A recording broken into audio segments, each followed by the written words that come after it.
ایک تو والدین کافی نیک تھے، اپنے بچے کے لیے دعائیں کرتے تھے، اور ایک اللہ رب العالمین کا خاص فضل و کرم تھا۔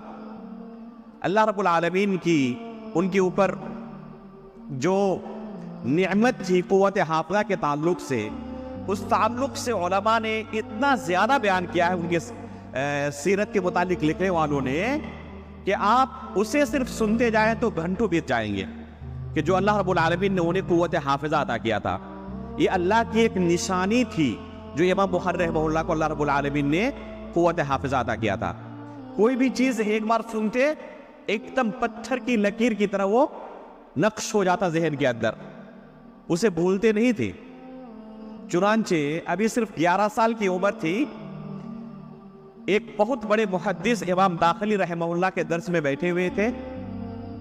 استاد نے ایک سند اپنے شاگردوں کو لکھائی جس میں ابو الزبیر کا انہوں نے تذکرہ کیا۔ اس سند میں ابو الزبیر ہیں روایت کرنے والے، سفیان کے استاد کا نام ابو الزبیر ہے۔ امام بخاری رحمہ اللہ نے کہا کہ یہ سند ایسی نہیں ہے،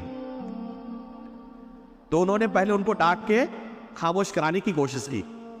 امام بخاری نے ادب و احترام کے ساتھ کہا کہ جو اصل نسخہ آپ کا ہے اس میں جا کے آپ ایک بار چیک کر لیں کہ آپ جو نام بیان کر رہے ہیں ابو الزبیر، کیا اسی طرح ہے وہ، یا آپ سے کوئی چوک ہو رہی ہے۔ تو چنانچہ اپنے وہ گھر جاتے ہیں اور جا کے چیک کرتے ہیں تو ان سے غلطی ہو رہی تھی اس نام کو بیان کرنے میں۔ آ کر پھر امام بخاری سے پوچھا کہ بیٹے کس طرح آپ بیان کر رہے تھے؟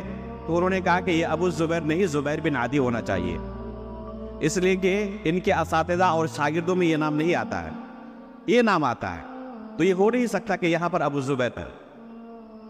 امام بخاری رحمہ اللہ نے اپنے استاد کو لقمہ دیا، اور جو ناقلین ہیں وہ بیان کرتے ہیں کہ خود استاد نے اپنے نسخے سے قلم نکال کر اس کو صحیح کر لیا۔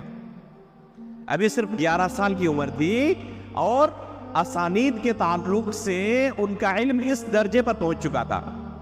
چنانچہ بچپنے کی عمر میں ہی امام عبداللہ بن مبارک رحمہ اللہ، امام وقی بن جراح رحمہ اللہ، جو بڑے محدث تھے، بلند پائے کے محدث تھے، ان کی کتابیں، حدیث کی جو ان کی کتابیں تھیں، ان کو امام بخاری رحمہ اللہ ازبر کر چکے تھے، پورا یاد کر